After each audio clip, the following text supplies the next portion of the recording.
Según Génesis 47, 12, 27, durante la sequía en Egipto, José almacenó y preservó el alimento. Para subsistir, la gente tuvo que venderlo todo y, al fin, incluso a sí mismos. Ese es el precio de vencer.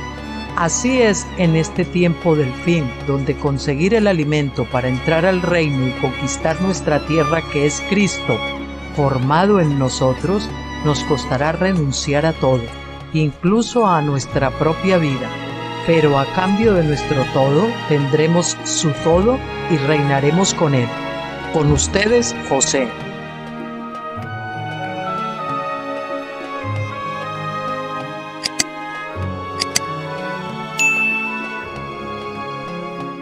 Hola, muy buenas tardes a todos. ¿Cómo están?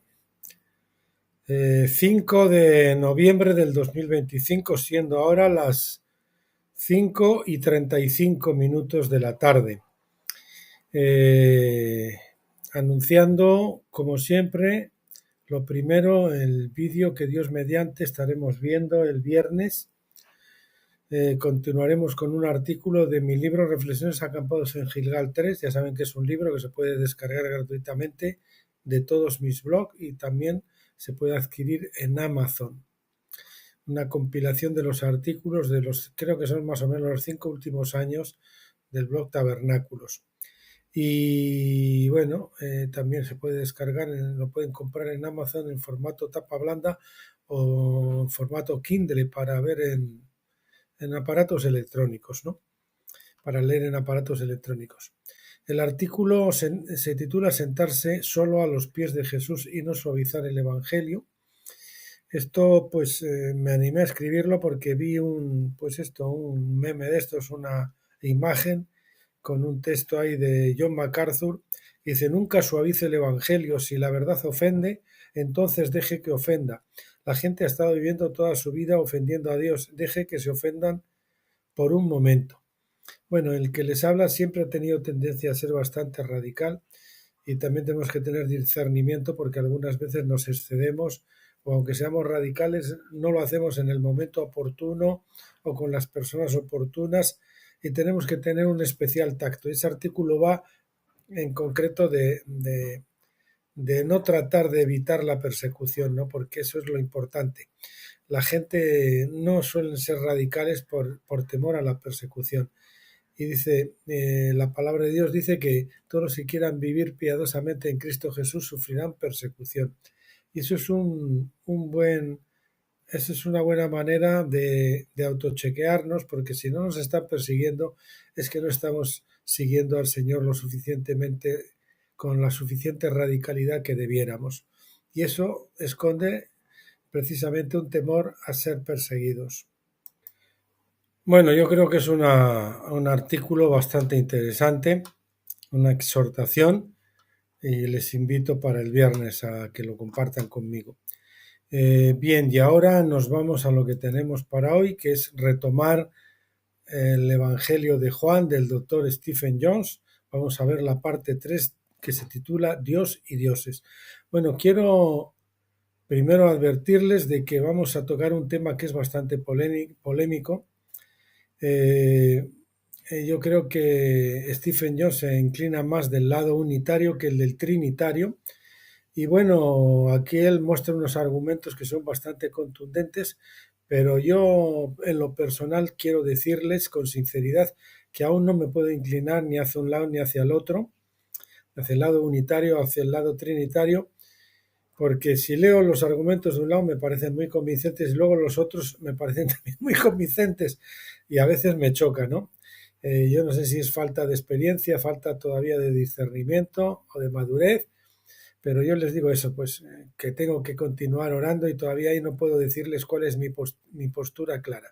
Simplemente les presento esta parte de cómo lo ve el doctor Stephen Jones y ustedes juzgarán, y si el Señor pues les muestra algo, ustedes tendrán que decidir si inclinarse de un lado o del otro. Bien, vayamos allá. Juan capítulo 1, versículo 1 al 3 nos dice: en el principio era el Verbo, y el Verbo estaba con Dios, y el Verbo era Dios. Este estaba en el principio con Dios. Todas las cosas fueron hechas por medio de él. ahí es la palabra día, que quiere decir a través de, no por medio, sino a través de él, y sin él nada de lo que ha sido hecho fue hecho. Bueno, este es el texto que es polémico, porque también se puede traducir, y de hecho es una traducción mucho más literal del griego koiné, que es en el principio era el verbo, y el verbo estaba con el Dios, aquí donde les pongo el ratón, se añadiría el artículo el Dios, y el verbo era aquí delante de Dios, podía ser un Dios, y a veces incluso algunos lo pueden poner con minúscula. Este estaba en el principio con Dios. Todas las cosas fueron hechas por medio de él, repito, y sin él nada de lo que ha sido hecho fue hecho. A Juan le encantaba remontarse al principio para mostrar el origen de todas las cosas. Hizo lo mismo en su primera epístola, donde primera de Juan 1:1 comienza diciendo lo que era desde el principio. Para Juan, el principio era el comienzo de la creación. Sin embargo, antes de que comenzara la secuencia creativa, existía la palabra o la menra, ¿no?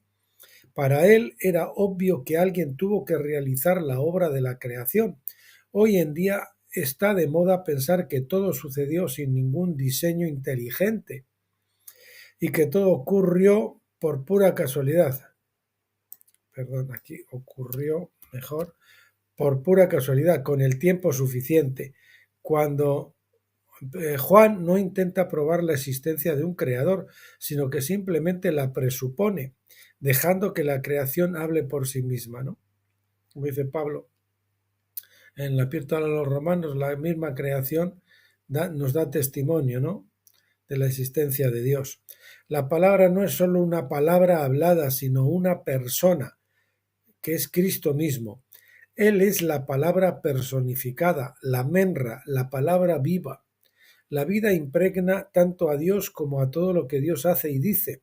Esta palabra viva o menra era Dios y estaba con Dios. Juan plantea aquí una cuestión importante sobre la unidad de Dios. ¿Cómo puede la menra, Cristo, ser un Dios y estar con Dios al mismo tiempo? Aquí la palabra, el siguiente epígrafe. ¿Cuántos dioses? Los unitarios sostienen que el único Dios verdadero, el Creador, era el Logos y que la palabra que pronunció fueron simplemente las palabras que él habló. Dicho de otro modo, perdón.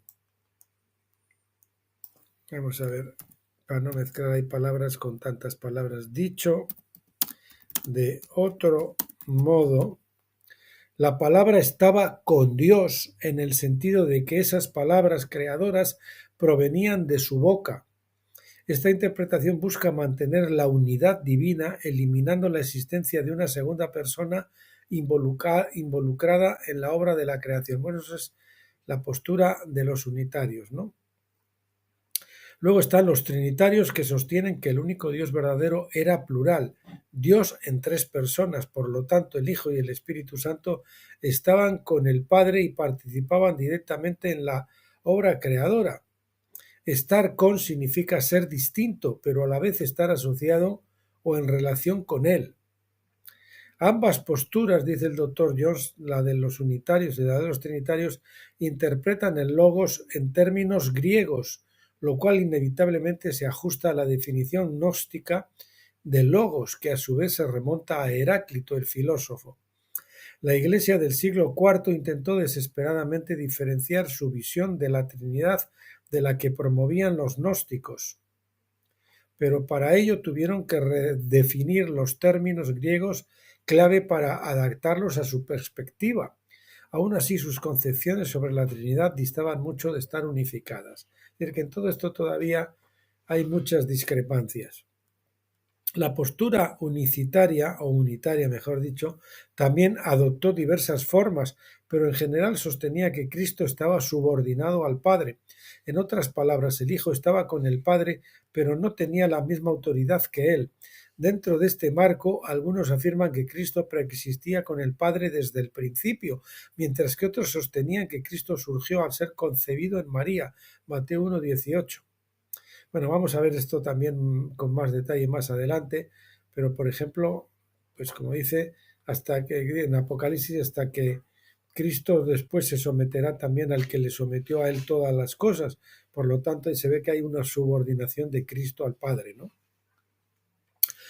En mi opinión, dice el doctor Jones, todo el asunto debería abordarse desde una perspectiva hebrea, en lugar de con una mentalidad griega. Si bien el idioma es griego, las definiciones son hebreas, porque el griego se utilizaba para expresar la verdad expuesta anteriormente en las escrituras hebreas, es decir, el Antiguo Testamento. Esto lo hemos hablado muchas veces, que tenemos, sobre todo cuando hemos visto el término olam y el término aionian.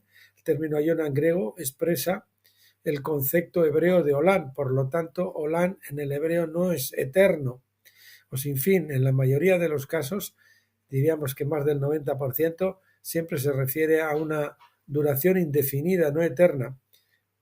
Por lo tanto, el término expresa eso, pero de una manera imperfecta, el término griego. Y en concreto, aquí también tenemos que tener en cuenta la mentalidad hebrea, ¿no?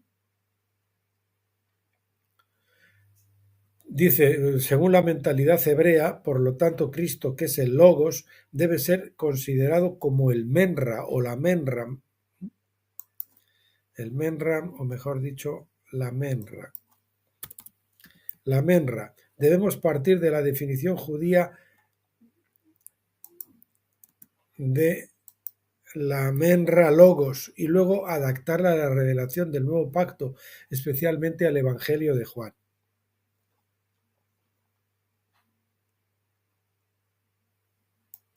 Siguiente epígrafe. ¿Qué es un mediador? Moisés fue el mediador del antiguo pacto y Jesucristo fue el mediador del nuevo pacto. El papel de Cristo como mediador se define en Gálatas 3, versículos 19 y 20, que dice: entonces, ¿por qué ley, es decir, pacto, fue añadida, dice, a causa de las transgresiones, obtenida mediante ángeles por medio de un mediador, hasta que viniera la descendencia a quien se le había hecho la promesa? Ahora bien, un mediador no está a favor de una sola parte, mientras que Dios es uno solo. El pacto de la ley fue instituido por medio de Moisés, es decir, por medio de un mediador.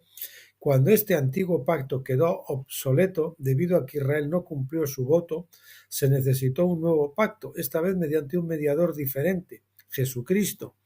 Mientras que Moisés roció sangre de animales, Éxodo 24:8, Cristo usó su propia sangre para sellar el pacto.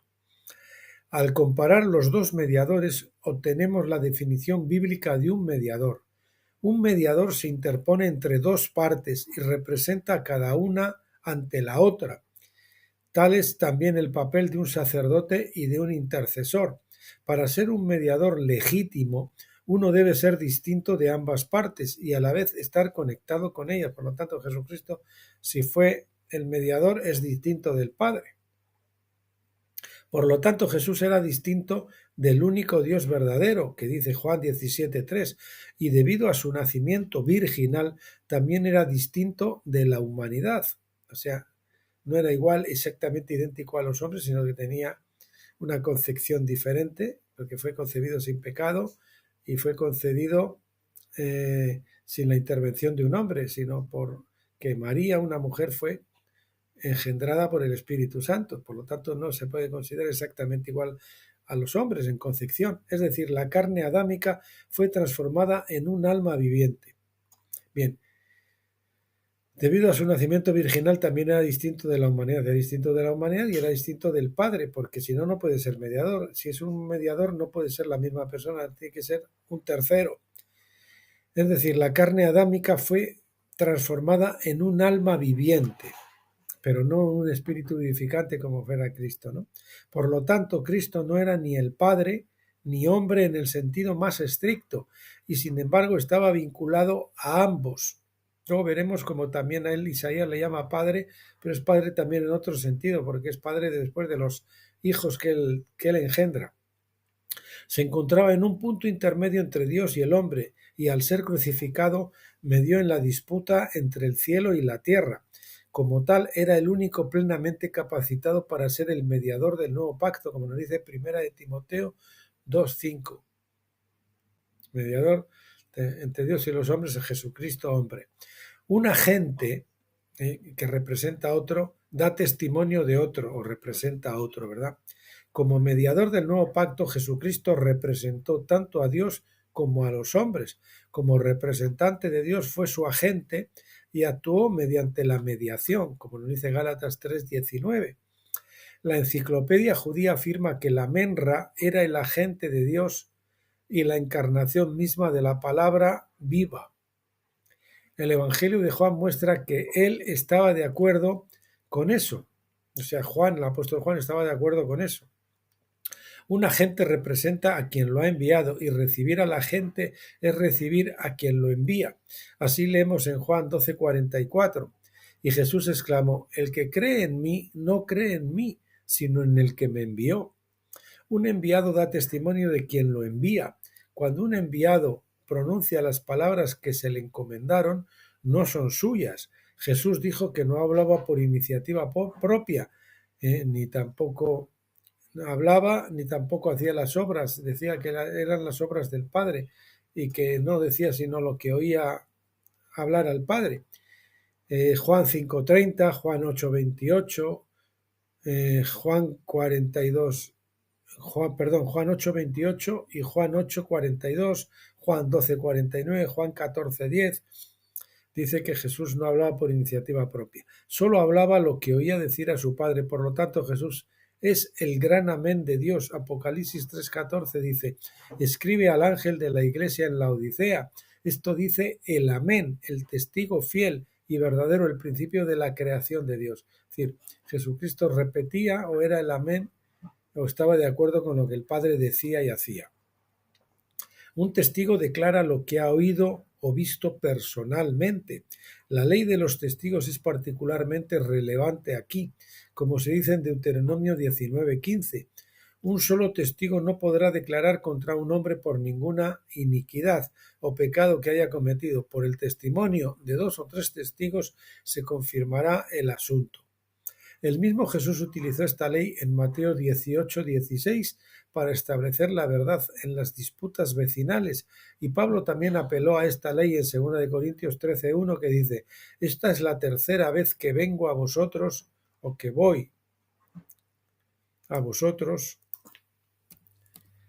Todo hecho deberá ser confirmado por el testimonio de 2 o 3 testigos. Eran con los corintios que tenían disputas, y entonces él decía que las disputas tenían que ser los testimonios tenían que ser confirmados por 2 o 3 testigos. Para nuestro propósito actual, Apocalipsis 3:14 es el pasaje más importante, pues vincula la ley del doble testimonio con la creación misma.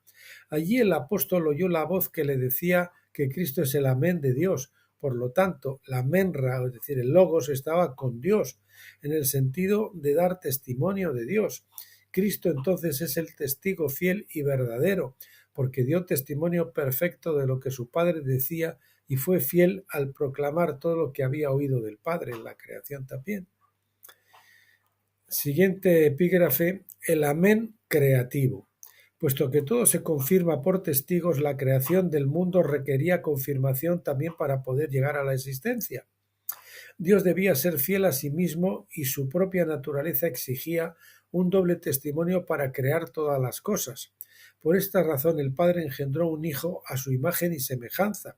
El agente debía ser el primogénito de toda la creación, como dice Colosenses 1:15, para proceder con la creación del universo de una manera que no violara su propia naturaleza. Es decir, primero el Padre engendró al Hijo, para que luego el Hijo fuera el testigo en la creación, fuera el amén en la creación. En cuanto el Padre habló, el Hijo fue engendrado por medio de sus palabras. No podemos saber con certeza si este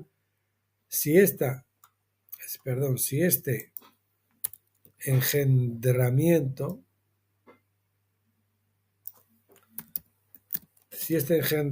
ocurrió cuando Dios dijo en Génesis 1:3: hágase la luz, pero Juan parece implicarlo al llamar a Cristo no solo el Verbo, sino también la luz. Esto es algo que tenemos que tener en cuenta, ¿no? Repito, en cuanto al Padre habló, el Hijo fue engendrado por medio de sus palabras. No podemos saber con certeza si este engendramiento ocurrió cuando Dios dijo en Génesis 1:3, hágase la luz, pero es posible, ¿no? Porque Juan luego parece implicarlo cuando llama a Cristo no solo el verbo, es decir, la menra, la palabra, el logos, sino también la luz. Dios es luz, ¿no? O que Cristo es la luz. Y que fue lo primero que se creó, fue la luz. Por lo tanto, puede ser que fuera el engendramiento o la creación de Cristo mismo, ¿no? Bueno, el engendramiento, no la creación, porque Cristo fue engendrado, no creado. Cristo era, por tanto, el Hijo unigénito al principio de la creación, y no solo al nacer en Belén, sino que ya era preexistente, ¿no? Una vez que la luz irrumpió en la oscuridad, comenzó el proceso creativo. Primero fue la creación de la luz, es decir, el engendramiento de Cristo, y a partir de ahí continuó el proceso creativo. Todos los elementos posteriores de la creación no fueron creados directamente por él, sino a través de él indirectamente. Juan utiliza la palabra día, en griego día, que quiere decir a través de. Cristo es único y preexistente, y su distinción del Padre hizo legítimo el doble testimonio y también la mediación luego, ¿verdad? Cuando el Padre pronunciaba cada palabra creadora, el Hijo daba testimonio, y así fue. Cada día de la creación, el Padre pronunciaba una nueva palabra, y el Hijo se convertía en la encarnación de esa palabra al estar de acuerdo con todo lo que había oído. Más tarde, cuando Cristo se encarnó en María y creció para realizar su ministerio, dio testimonio continuamente de su Padre Celestial en la tierra, como lo había hecho en el cielo. El ministerio celestial de Cristo como doble testigo de Dios fue parte integral del proceso creativo original. Posteriormente, su ministerio terrenal como doble testigo de Dios fue una obra de restauración a causa de la caída del pecado de Adán. Esta obra de restauración tenía como propósito vencer nuevamente toda la oscuridad y crear los cielos nuevos y la tierra nueva mediante su amén. O sea, el pecado trajo de nuevo cierta oscuridad y por lo tanto eso tenía que volver a ser restaurado, ¿no? Esta recreación, sin embargo, difiere de la creación original en otro aspecto. En esta ocasión, Cristo mismo es Padre por derecho propio, engendrando hijos de Dios que dan testimonio de la luz que Él proclamó y que creen que sus palabras son la verdad. De hecho, tenemos, ya saben, de Génesis 1 y 2, tenemos lo que llaman los eruditos la sima, dice, en el principio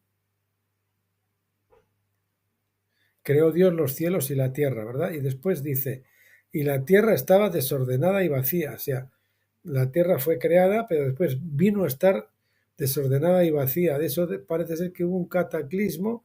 Algunos dicen que fue cuando también los dinosaurios y toda esa creación que había, incluso los demonios, que después pues, se convirtieron en los demonios, que son pues, seres desencarnados procedentes de esa primera creación. Entonces hubo la creación, el cataclismo, luego vino la recreación, que cuando dice cuando el espíritu incubaba o se movía sobre la faz de la tierra como si estuviera incubando y llamando las cosas a la existencia, ¿no? Y después viene otra caída parcial con el pecado de Adán y por lo tanto todo este proceso de 7.000 años, 6.000 que llevamos ya, más lo que venga el milenio y demás, hasta el gran jubileo de la creación, los 49.000 años, pues es un proceso de restauración a la perfección de lo que es la creación. Esta recreación, sin embargo, difiere de la creación original en otro aspecto. En esta ocasión, Cristo mismo es Padre por derecho propio, en esta fase, como decimos, de estos 49.000 años, engendrando hijos de Dios que dan testimonio de la luz que Él proclamó y que creen que sus palabras son la verdad. En ese sentido es Padre también. Así pues, Isaías 9:6, un pasaje mesiánico, se refiere a Él como Padre eterno.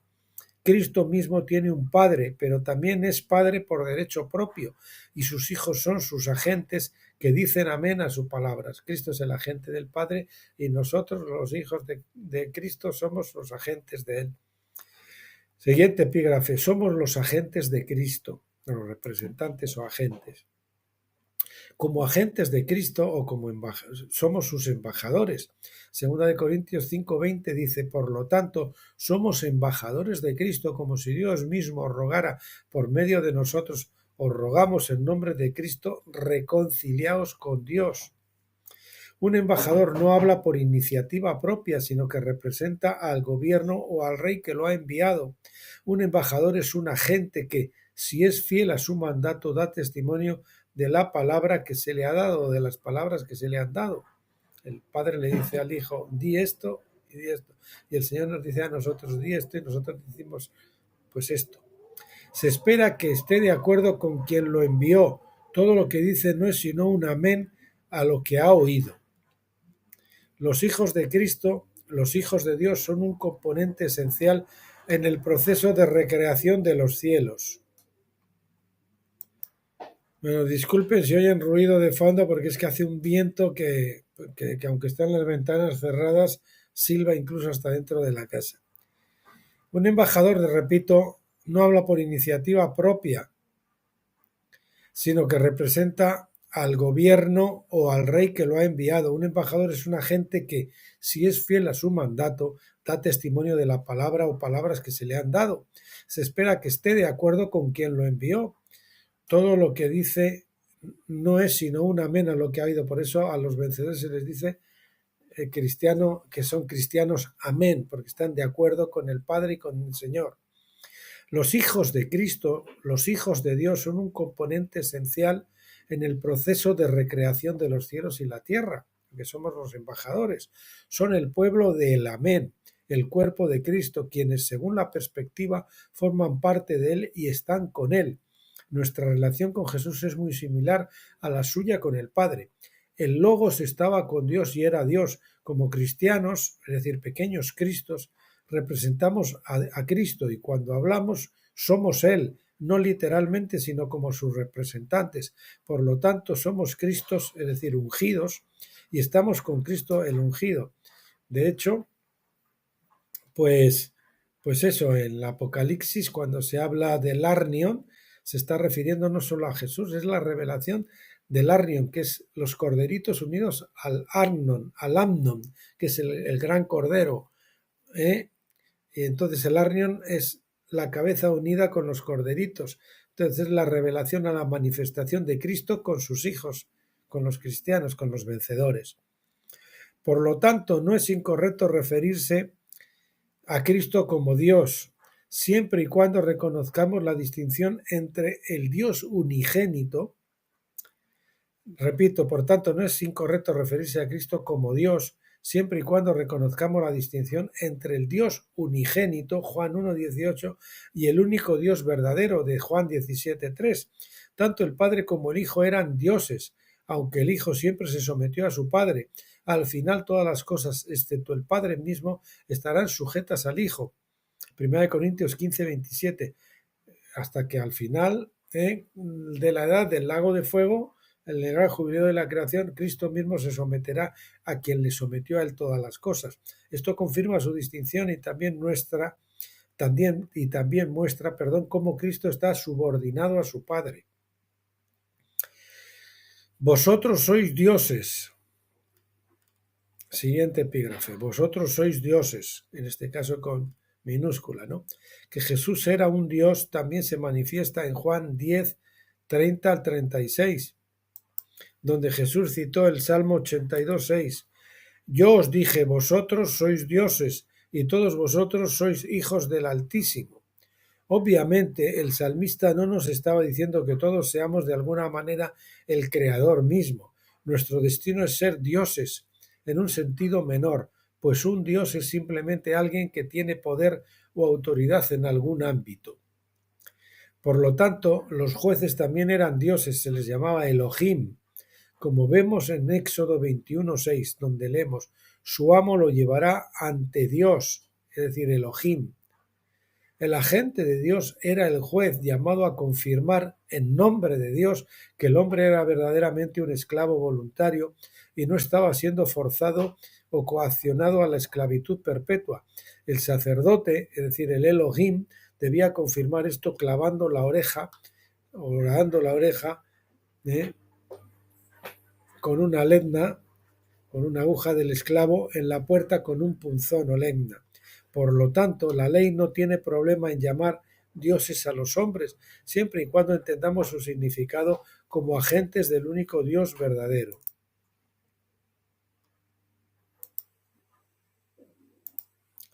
Siguiente epígrafe, Dios y el Dios. Subrayamos la partícula el. Juan 1.1 dice literalmente, subrayamos eso, del griego koiné, dice literalmente que el verbo estaba con Dios y el verbo era, también ahí se puede añadir, en algunas versiones no lo hacen, era un Dios. Y puede ser tanto un Dios con mayúscula o un Dios con minúscula.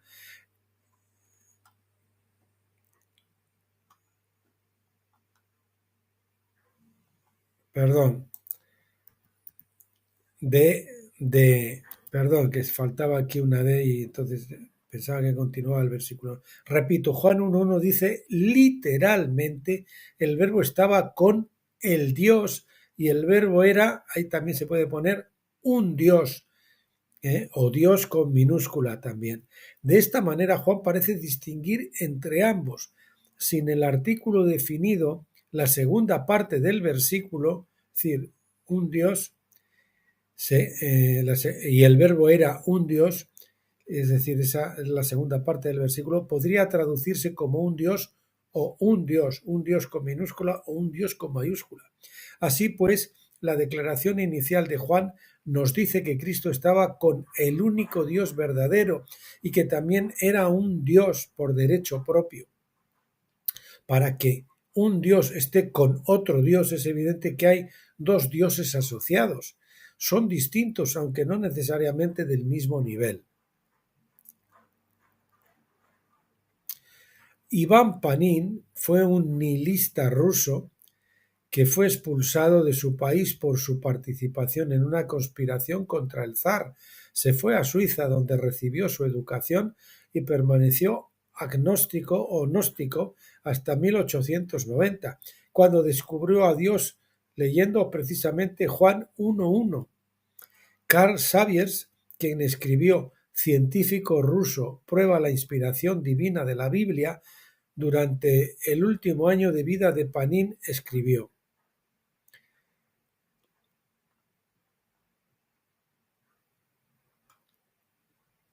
tras su etapa universitaria, este es alguien que está escribiendo, Carl Saviers, un artículo sobre este científico ruso Panin.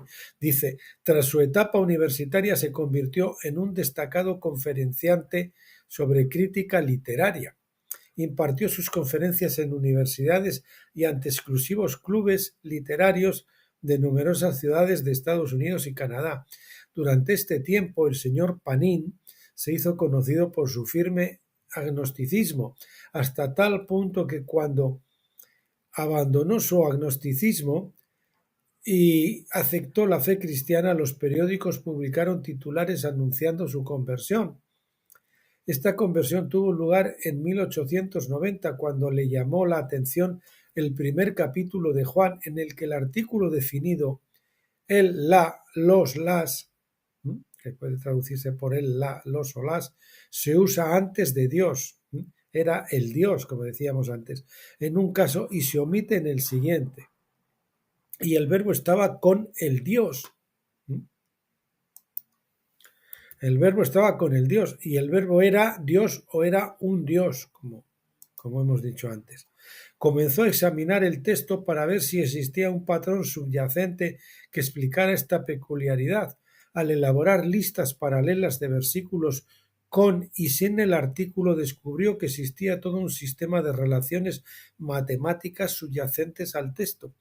Esto lo llevó a su conversión al cristianismo, como lo atestigua la publicación en 1891 de La estructura de la Biblia, una prueba de la inspiración verbal de las Escrituras.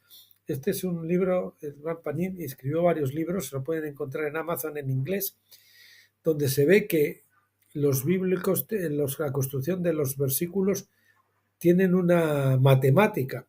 Si metemos una palabra que no corresponde ahí o eliminamos alguna palabra, esa estructura matemática se rompe y esa es una forma de comprobar cuáles versículos del Nuevo Testamento están mal traducidos o mal trasladados. Hasta su muerte en 1942, Iván Panin trabajó incansablemente en el descubrimiento de patrones numéricos en el hebreo del Antiguo Testamento y el griego del Nuevo Testamento, a menudo en detrimento de su salud. Llegó a la conclusión de que, si estos patrones fueron implementados intencionalmente por el ser humano, se requeriría la colaboración de todos los autores de la Biblia, fíjense, a lo largo de muchos años distintos, además de que cada uno de ellos fuera un matemático de altísimo nivel. En 1899, Panin envió una carta al New York Sun desafiando a su audiencia a refutar su tesis de que la estructura numérica de las escrituras mostraba su origen divino. Hay un artículo que tienen aquí en Wikipedia que habla de esto. Yo les voy a abrir ahora, perdonen un momento. Ayer me tomé la molestia de mirar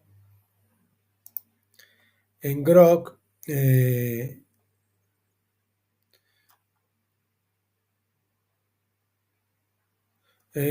aquí tengo el artículo donde me decía, le hacía la pregunta de si esta traducción, el verbo estaba con el Dios y el verbo era un Dios, era correcta. Y me decía, vamos a ver si consigo que se abra.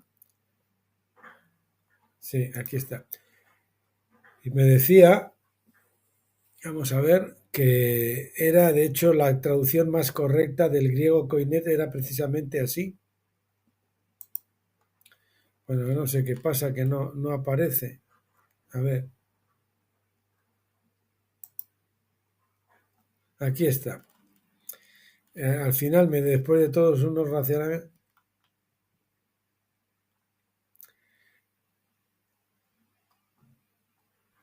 le preguntaba,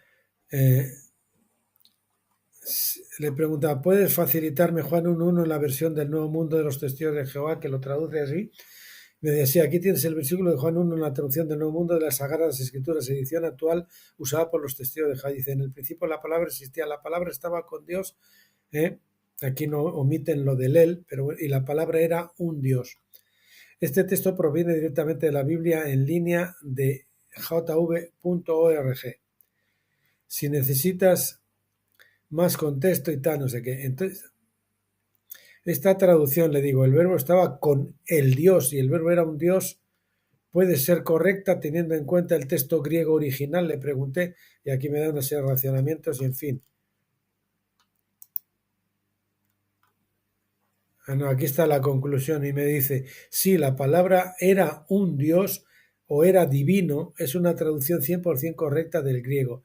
No es herejía, es gramática koiné pura. Si quieres...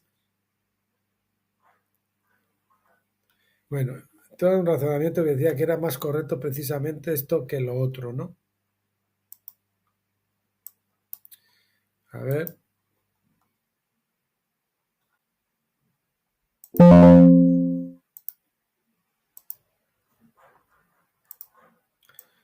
Bien, quitemos esto también. Vamos a ver, está aquí. Bueno, por lo tanto, pueden buscar también eso ustedes en la IA de Grok o en ChatGPT o en Odyssey, ¿cómo se llama? No me acuerdo ahora cómo se llama la de Google. En fin, pueden buscar donde quieran y a ver qué les dice. Fue gracias al descubrimiento de los patrones numéricos por parte de Panin en 1890 que pasó del agnosticismo a una profunda fe en Cristo, testificando que ningún hombre podría haber escrito un libro como aquel. ¿Y cómo llegó a este descubrimiento? Le intrigaba por qué Juan usaba el artículo definido él para referirse a Dios. Y luego más adelante en la misma frase escribía Dios sin el artículo definido, en este caso el él. Como lingüista que conocía muchos idiomas, entre ellos el hebreo y el griego, Panín sabía que cada letra también funcionaba como un número, ya que no utilizaban los números arábigos como los usamos hoy. Comenzó a trabajar con estos patrones numéricos y quedó asombrado por los patrones que se encontraban en la palabra de Dios. Bien, siguiente epígrafe. En el principio, con Dios. El Logos no solo estaba con Dios, sino que también era en el principio con Dios. Era en el principio con Dios o estaba en el principio con Dios. Juan 1:2. Juan pretendía mostrar el origen de Cristo, no con su nacimiento en Belén, sino con la primera palabra pronunciada por el Dios creador. Por ello, Pablo lo llama el primogénito de toda la creación. En Colosenses 1:15 lo llama el primogénito de toda la creación. Su preexistencia queda claramente establecida por ambos apóstoles, tanto por Juan como por Pablo, y Juan profundizará en este tema más adelante en su Evangelio. Algunos sostienen que el logos era simplemente una palabra hablada, logos, no una persona. La palabra era poderosa, pero no un ser viviente. Por esta razón afirman que el pronombre él no debe considerarse dotado de personalidad, ya que gramaticalmente hablando, logos es una palabra masculina. Otras palabras eran masculinas o femeninas sin que ello las convirtiera en seres vivientes. Este argumento tiene cierto mérito, pero al final, para interpretar logos minúscula barra logos mayúscula, es necesario considerar el contexto más amplio del Evangelio de Juan. ¿Fue simplemente una palabra impersonal pero poderosa que Dios pronunció al principio? ¿O estaba viva esta palabra en el sentido de ser un ser viviente distinto? Yo me inclino por la segunda parte y el doctor Jones parece que también. Creo que la palabra de Dios está viva, como nos dice Hebreos 4, dice que la palabra de Dios es viva y eficaz y más cortante que toda espada de dos filos, etcétera, etcétera. Y tiene el poder de crear vida y seres vivientes en todo sentido. La palabra estaba con Dios no solo en el sentido de que provenía de la boca de Dios, sino que también en que su resultado fue la creación de un ser viviente como Cristo, seguido de muchos otros seres vivientes en la tierra. Repito esto, la palabra estaba con Dios no solo en el sentido de que provenía de la boca de Dios, sino también en que su resultado fue la creación de un ser viviente como Cristo, la luz, seguido de muchos otros seres vivientes en la tierra. Si el Logos de Dios pudo crear innumerables seres vivientes, ¿qué le impediría crearse primero a sí mismo como el primogénito de toda la creación? La terminología de Pablo en Colosenses 1:15 interpreta el Logos de Juan como un ser viviente, Cristo mismo. Además tenemos el testimonio de Pedro, aunque era un simple pescador, recibió la revelación de su filiación divina al haber estado presente en el monte de la transfiguración. Testifica claramente que la palabra de Dios engendra hijos de Dios. Primera de Pedro 1:23 dice que fuimos engendrados genao por medio de la palabra logos de Dios, que vive y permanece para siempre, es decir, por Cristo. Esto demuestra que Dios engendra hijos a través del logos. Nosotros somos esos hijos. Si el logos, es decir, la palabra de Dios, puede engendrar seres vivientes, debe seguir el patrón original mediante el cual Dios engendró al Hijo de Dios, el primogénito de toda la creación. Es decir, Dios engendró al Hijo de Dios y después el Hijo de Dios, por la palabra también, engendró a los hijos, a nosotros, a los hijos de Dios. Bien, es un poco lioso esto, pero hay que leerlo varias veces, hay que meditarlo y luego hay que ver, a ver si nos decantamos del lado de la Trinidad o del lado de que Cristo es Dios, pero es un Dios subordinado a el Dios, es decir, al Dios creador. Él es el Dios unigénito, y luego también que nosotros somos dioses, que somos Cristos, ¿no? Todo esto pues hay para pensar, ¿no? Lo que pasa es que luego uno lee ciertos versículos en el Nuevo Testamento y parece que se inclina también por la Trinidad, es decir, es un lío, quizás sea ese el misterio. Lo que es importante que sepamos que, siendo una cosa o lo otro, que somos salvos cuando creemos en Jesucristo, ¿verdad? que Jesucristo fue, como dice, que Jesucristo vino en carne y que murió y resucitó. Como se dice, si confesares con tu boca en Romanos, creo que Romanos 10, que Jesús es el Señor, y creyeres en tu corazón que Dios le levantó de los muertos, serás salvo. La Trinidad, creer en una cosa o la otra, no nos hace menos salvos. Eso es lo importante, que esto no cree una diferencia con los trinitarios ni con los unitarios, sino que podamos creer que ambos somos hijos de Dios, aunque discrepemos en el concepto este. Bueno, pues el próximo día que veamos Juan, veremos probablemente la parte 4, vamos a ver, desde el 18, que se titula La luz y el testigo. Muy interesante todas estas cosas, como les digo. El siguiente epígrafe es la primera creación, como les digo, que hemos comentado al principio, que ha habido más de una creación. Una creación, la primera creación, después 2 recreaciones, ¿no? Después la luz, Juan el testigo,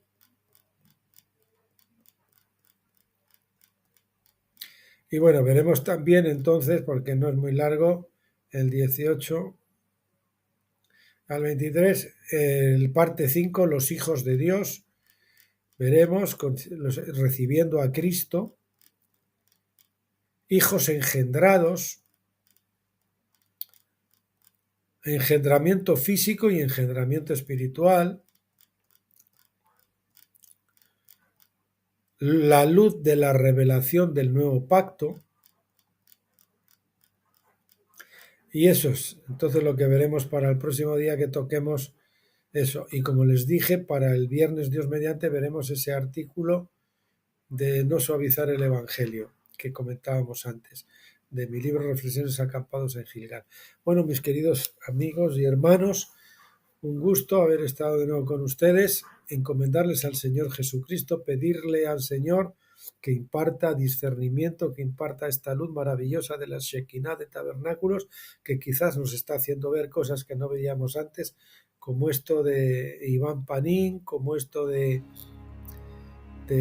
la creación de la diferencia entre el Dios y Dios, que hemos estado comentando, que podamos necesitamos esa luz para entender estas cosas, ¿verdad? Bueno, pues sin otro particular, entonces emplazándoles hasta el viernes, Dios mediante. Hasta entonces, pásenlo bien.